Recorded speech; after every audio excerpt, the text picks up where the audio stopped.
ठीक है। हर काम के अच्छे काम की इब्तिदा में बिस्मिल्लाह पढ़नी है। उसकी बरकत से इंशाल्लाह हमारी आग भी बेहतरीन होगी, कुश्ता भी बेहतरीन होगा, उसमें असरात भी बेहतरीन पैदा होंगे।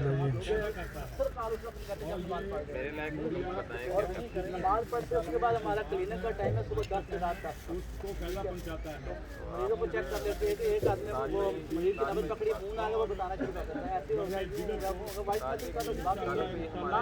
ये दाने उठाएं 2-3, कोई भी ज़ाया नहीं होना चाहिए। हो गया। नमाज भी होगा, कब्र भी होगा और अकीद भी होगी, एक ही आदमी होंगे और ऐसी चीजें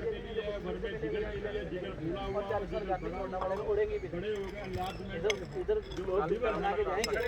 बाद में 10 साल तक डॉक्टर साहब देख रहे हैं? जी जी जी बिल्कुल। डॉक्टर इरफान साहब जी अल्हम्दुलिल्लाह देख रहा हूँ, इसको मैंने प्रोसेस भी देख लिया। आधी मेख हमने नीचे रखी, आधी ऊपर रखी, दरमियान में हमारा शाखे मरजान हो गया।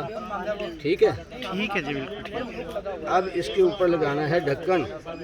ठीक है ना, पहले इससे गिलत मत करने